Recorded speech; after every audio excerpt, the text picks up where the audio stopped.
नमस्कार, hornbill TV देख रहे हैं आप। मैं हूं आपके साथ विशाल गर्ग। बड़ी खबर का रुख करेंगे उत्तराखंड में नगर निकाय चुनाव पर सस्पेंस बरकरार। राजभवन में अटका 102 नगर निकायों में ओबीसी आरक्षण संबंधी अध्यादेश। राजभवन ने दी मलिन बस्तियों के अध्यादेश को मंजूरी। सरकार ने राजभवन में भेजा था मलिन बस्ती में बदलाव संबंधी अध्यादेश। तो ये बड़ी खबर आपको बता रहे हैं, जहां पर राज्य सरकार ने यह अध्यादेश भेजा था, जिस पर मंजूरी भी मिल गई है राजभवन से, और राजभवन ने मलिन बस्तियों के अध्यादेश को मंजूरी भी दे दी है।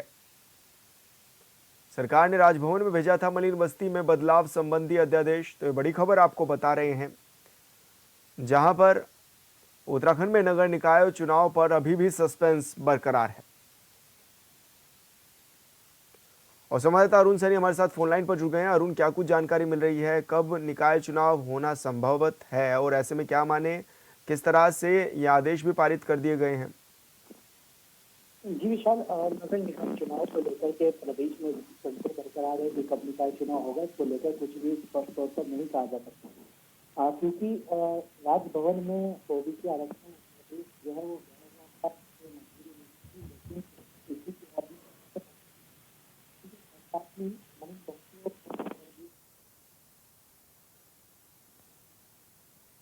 लगता है संपर्क अरुण सैनी से टूट गया है। दोबारा उनसे जुड़ने की कोशिश करेंगे। तो आपको बता दें कि मलिन बस्तियों के अध्यादेश को मंजूरी मिल चुकी है राजभवन से, और राज्य सरकार ने यह अध्यादेश भेजा हुआ था, लेकिन अभी भी नगर निकाय चुनाव पर सस्पेंस बरकरार है। हालांकि समय समय पर यह दावे किए जा रहे हैं कि दिसंबर में ही निकाय चुनाव करा लिए जाएंगे, लेकिन अभी भी ओबीसी आरक्षण संबंधी अध्यादेश अटका हुआ नजर आ रहा था। और अरुण सैनी हमारे साथ दोबारा जुड़ गए हैं। अरुण, क्या कुछ जानकारी मिल रही है, किस तरह की तैयारियां हैं अब राज्य सरकार की? जी विशाल, देखिए नगर निकाय चुनाव को लेकर प्रदेश में भी संशय बरकरार है, क्योंकि दो अध्यादेश राजभवन गए हुए थे, जिसमें कि एक नगर निकाय चुनाव को लेकर के जो ओबीसी आरक्षण का लागू होने का अध्यादेश था वो भी राजभवन गया था। इसी के साथ साथ ही 3 साल तक मलिन बस्तियों को नहीं हटाया जाएगा, इसका अध्यादेश भी जो है राजभवन गया हुआ था।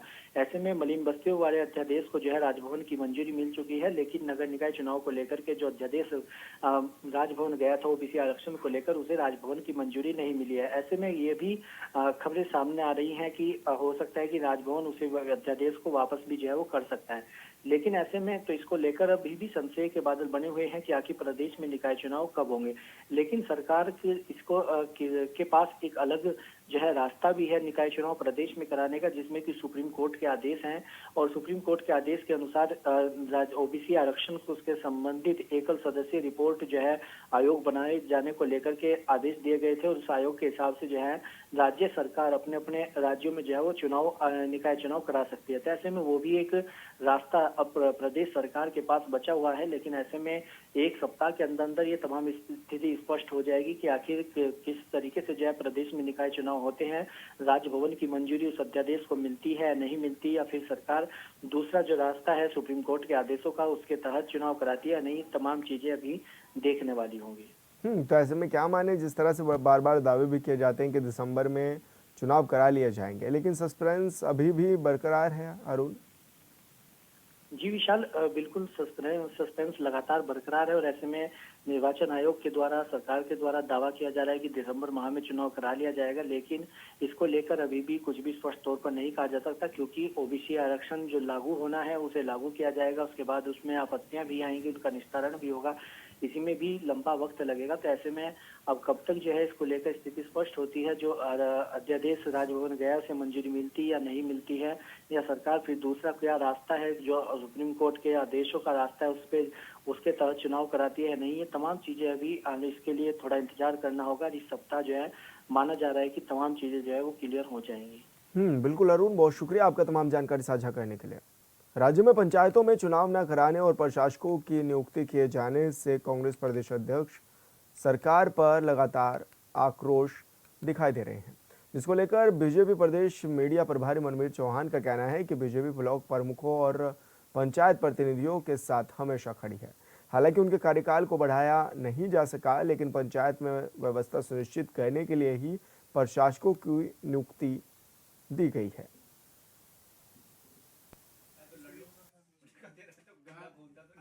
जो जिला प्रशासक की नियुक्ति की गई है, वो संविधान के तहत और उत्तरांचल पंचायत राज एक्ट के तहत की गई हैं।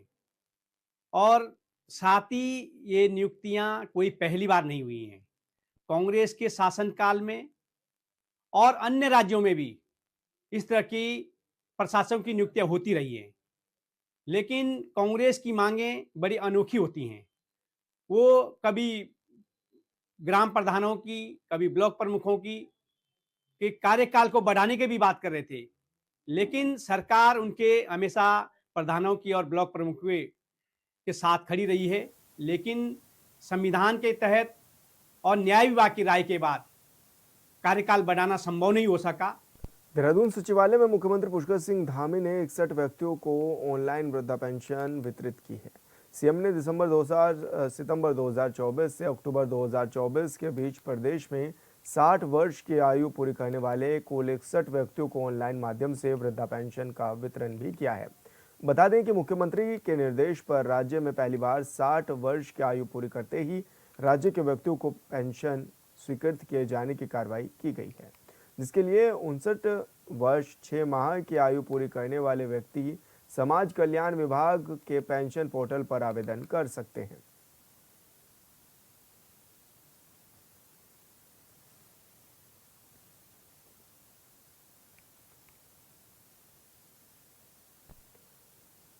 देहरादून में नगर निगम ने ठंड से निपटने और बेसहारा लोगों को सहारा देने की तैयारियां शुरू कर दी हैं, जिसको लेकर अपर नगर आयुक्त गोपाल राम बिनवाल ने बताया है कि बढ़ती ठंड को देखते हुए करीब 5 रेन बसेरे पहले से ही बने हुए हैं।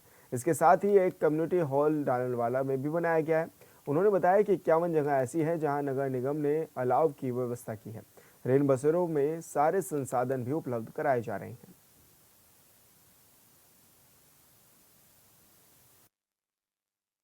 नगर निगम में जो हमारे 5 रेन बसेरा हैं, जिसमें घंटाघर वाला रेन बसेरा का संचालन एनजीओ के थ्रू किया जा रहा है। बाकी 4 रेन बसेरे जो हमारे नगर निगम उनका संचालन करता है।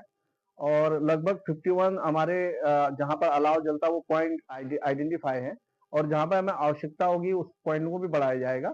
लकड़ी का टेंडर वगैरह हो गया है, और रेन बसेरों में नए कंबल, रजाइयां आदि खरीदने की कार्रवाई भी चल रही है, और पूर्व से भी सारे संसाधन और बिस्तर वगैरह अवेलेबल है। तो निगम की ओर से पूरी तैयारियां हैं। भगवानपुर में तहसील दिवस मनाया गया। तहसील में पहुंचे एसडीएम, तहसीलदार, नायब तहसीलदार और कई विभागों के अधिकारियों ने तहसील में पहुंचे लोगों की शिकायतें सुनी। इसी बीच एक महिला ने अधिकारियों के सामने आंगनबाड़ी केंद्रों पर भ्रष्टाचार होने और नियमों की अनियमितताओं पर गंभीर आरोप लगाए हैं। उन्होंने बताया है कि बच्चों और गर्भवती महिलाओं को वितरित होने वाले राशन में कम राशन जैसी कई शिकायतों को लेकर वो कई बार अधिकारियों से भी शिकायत कर चुकी हैं, लेकिन अधिकारियों ने उनकी शिकायतों का संज्ञान नहीं लिया है।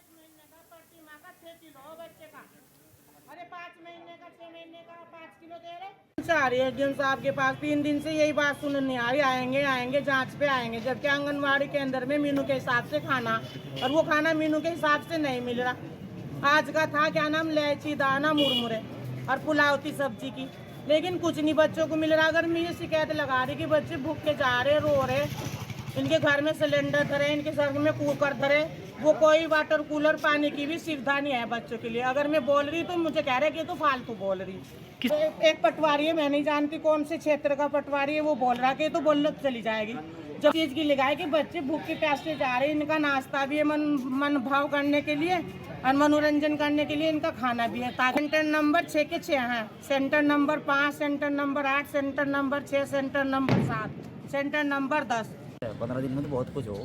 अच्छा, कौन कह रहे थे? यूं उनके बराबर बट्टे थे डी हमारे एप्लीकेशन अधिकारीगण। हाँ तो कब दी थी आपने, ये क्या मामला था पूरा बताओ। जी पूरा तो जो था शमशान घाट की हमारी, देखिए शमशान घाट है हमारे जी, उसमें चारों तरफ से लोग तोड़ो ले रहे। अच्छा। हमने हमारे पे 9 बीघे बांध की वो है नकल, तो मगर 9 बीघे बांध हमारा पूरा हो जाओ, डोर लगाई जाए, पैमेस हो जाओ। अच्छा, तो इसलिए दरखास्त दी थी डीएम साहब को। जी। बंदी में गांव है सिकरोड़ा, और मैंने अभी अधिकारियों से बात भी की है, और इनको कहा है कि तुरंत उसको अगर अतिक्रमण पाया जाता है कब्रिस्तान पे तो उसको तुरंत हटवाया जाए। एक ये महिला का कहना है कि ये आंगनबाड़ी कार्यकर्ती के रूप में कार्यरत हैं, और वहाँ पे जो अधिकारी हैं उनके द्वारा प्रॉपर काम नहीं किया जा रहा है। इसकी जांच करवाई जाएगी। मैंने नायब तहसीलदार साहब को कहा है कि वहाँ पे औचक निरीक्षण नैनीताल स्थित माल रोड की पाथवे में अतिक्रमण कर लगाई जा रही साइकिलों पर नगर पालिका प्रशासन ने बड़ी कार्रवाई की है। बता दें, माल रोड में पर्यटकों और स्थानीय लोगों को पाथवे में लगे किराए के साइकिल और मोटरसाइकिल के इधर उधर पार्क किए जाने से खासा परेशानियों का सामना करना पड़ रहा है, जिसकी शिकायत स्थानीय लोगों ने संबंधित विभाग से की। जिसके मद्देनजर विभाग ने तकरीबन 40 साइकिलों को जब्त कर चालानी कार्रवाई भी की है।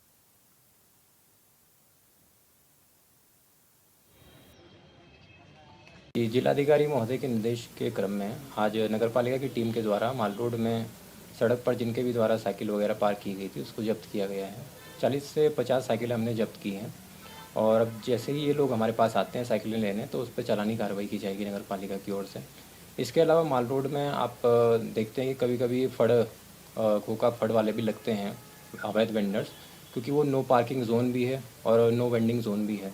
तो हमारी कोशिश है कि माल रोड को हम इस तरह से व्यवस्थित करें कि वहाँ किसी प्रकार की अवैध कोई भी गतिविधि ना। देवभूमि उत्तराखंड में प्रत्येक वर्ष हजारों लाखों लोग घूमने या फिर पूजा पाठ करने आते हैं, जिससे सरकार को राजस्व भी प्राप्त होता है और प्रदेश के लाखों लोगों का घर परिवार चलता है। प्रकृति की गोद में बसे उत्तराखंड की वादियां लोगों को अपनी ओर आकर्षित करती हैं, लेकिन उन्हीं वादियों में जब छेड़छाड़ होती है तो फिर प्रकृति गुस्सा दिखाती है।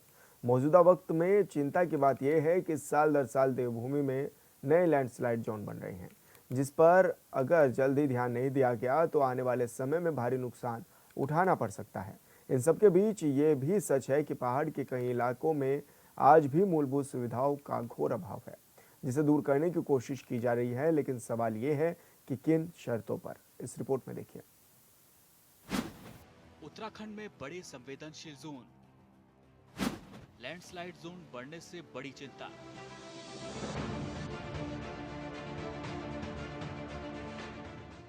देवभूमि उत्तराखंड संवेदनशील राज्य है, लिहाजा हर साल यहाँ किसी न किसी इलाके में या तो बादल फटने से या भूस्खलन से भारी नुकसान होता है। मौजूदा वक्त में जो आंकड़े सामने आए हैं वह चिंताजनक है। प्रदेश में संवेदनशील क्षेत्रों की संख्या में तेजी से इजाफा हो रहा है। नए भूस्खलन जो कि बढ़ती संख्या से न सिर्फ पर्यावरणविद चिंतित हैं, बल्कि स्थानीय लोग भी परेशान हैं, क्योंकि बार बार भूस्खलन की वजह से कारोबार पर बड़ा असर पड़ रहा है। आप जानते हैं कि मई तक तो जो भी होता है, मई तक आमतौर पर लैंडस्लाइड बहुत कम होता है, कहीं कहीं होता है। जून से लेकर सितंबर तक लैंडस्लाइड के केसेस बढ़ते हैं, नए लैंडस्लाइड जोन पैदा होते हैं, डेवलप होते हैं, कुछ अपने आप समाप्ति भी हो जाते हैं। कई जगह हमने काम करने के लिए प्रस्ताव बनाया, जब हमारा प्रस्ताव बन के गया तो देखा हमने कि वहाँ पे सेटलमेंट हो गया और वो लैंडस्लाइड बंद हो गया वहाँ पे अपने आप। बहुत सारे कारण होते हैं, बट जहाँ जहाँ संवेदनशील होते हैं लैंडस्लाइड, उसको हम देखते हैं, स्टडी करते हैं, फिर क्या वहाँ पे मेजर अपनाए जाने हैं, किस तरह से उसका न्यूनीकरण किया जाना है, उसके लिए कार्रवाई करते हैं। तो अभी हमने कुछ सर्वे कराया है, तो लगभग 60 के आसपास के हमने चिन्हित किए हैं। उसमें आमतौर पे हमने चारधाम यात्रा मार्ग पे कराया है, तो वहाँ पे हमारा ULMC जो है वो स्टडी किया है।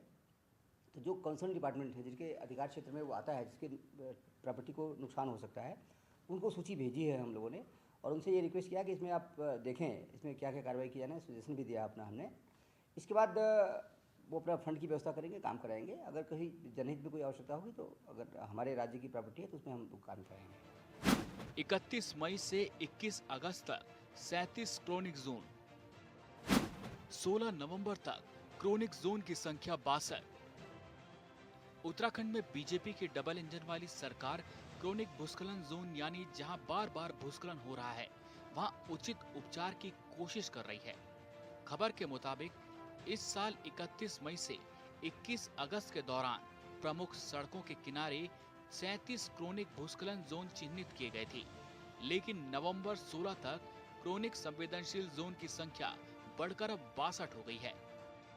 जाहिर है इससे पर्यटन के साथ ही रोजगार के अवसर समेत कारोबार पर भी असर पड़ता है। चिन्हित 62 संवेदनशील इलाकों में प्राथमिकता के साथ काम करने की जरूरत है।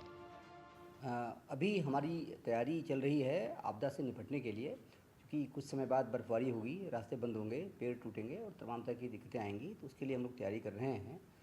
और इस क्रम में हमने जो भी हमने आपदा से निपटने के उपकरण दिए हैं जनपदों को, उनको ये कहा जा रहा है कि उनकी ट्रेनिंग कराने का अभ्यास कर लें, कुछ चलाने का अभ्यास करा लें विधिवत, ताकि उपकरण अगर कोई कमी है तो उसको ठीक कर लें हम। मैन पावर जो भी है, जो उसको चलाने वाले हैं, वो बढ़िया से सीख लें ताकि उपकरण के संचालन में कोई दिक्कत ना हो। दूसरे हमने कहा है कि इसमें जो कि लोग फ्री हैं, तो हमने कहा स्कूल कॉलेज में और जो भी इस तरह से ग्रामीण है या जहाँ पे आपदा अधिक आती है, उन क्षेत्रों में विधिवत अभ्यास करा दें लोगों को कि आपदा से कैसे वो निपटेंगे। उत्तराखंड में 1000 सामान्य भूस्खलन जोन। आपदा से 3 सालों में 1135 लोगों की गई जान। 1135 लोगों में 300 लोगों की भूस्खलन से मौत।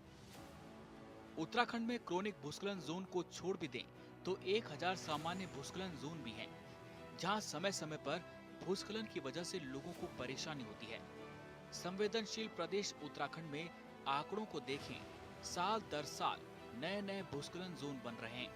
उत्तराखंड में आपदा की वजह से 3 सालों में 1135 से ज्यादा लोगों की जान गई है, जिसमें 300 भूस्खलन की वजह से मौत हुई है।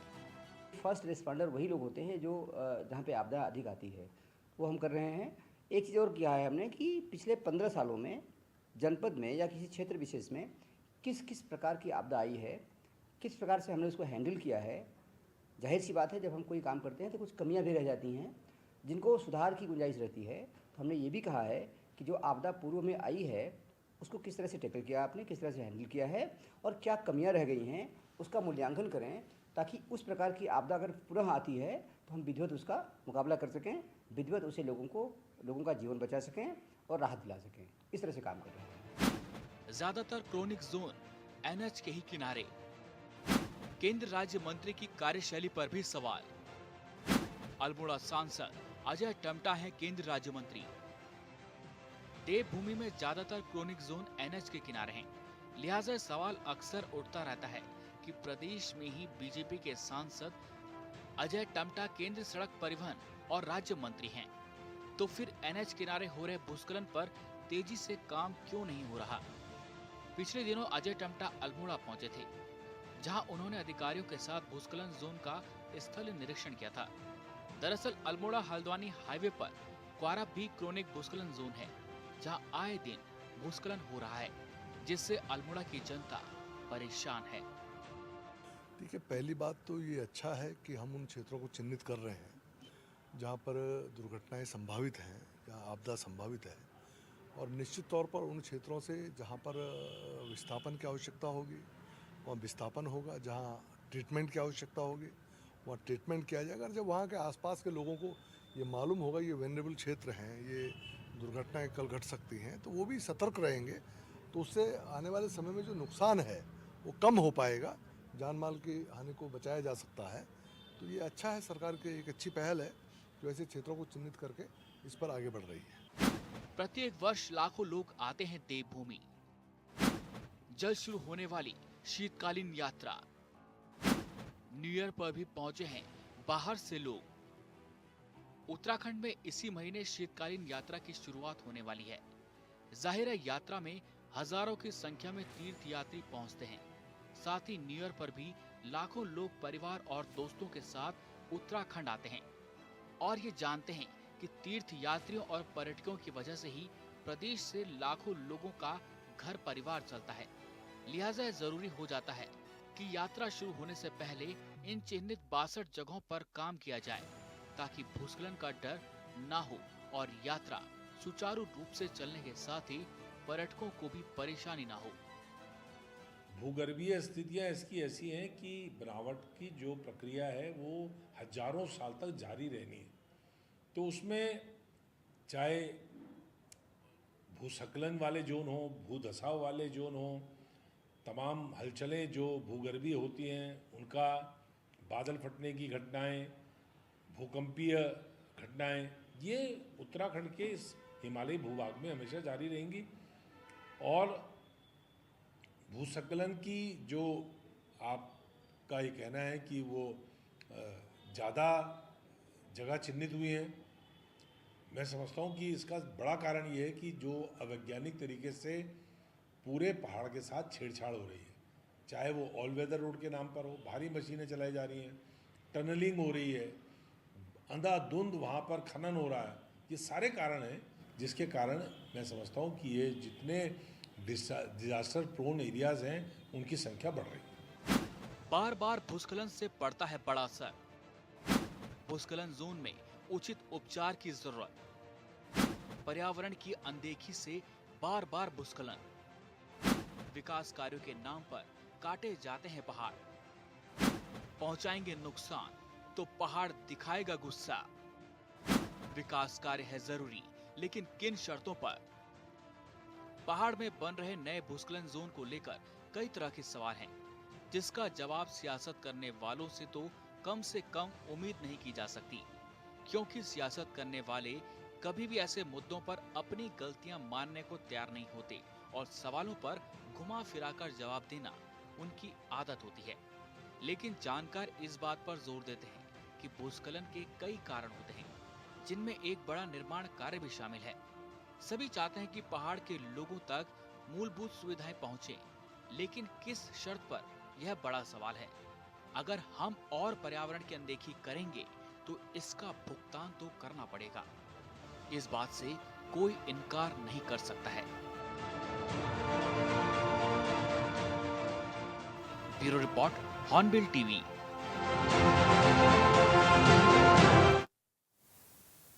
और फिलहाल इस बुलेटिन में इतना ही। आप देखते रहिए हॉर्नबिल टीवी।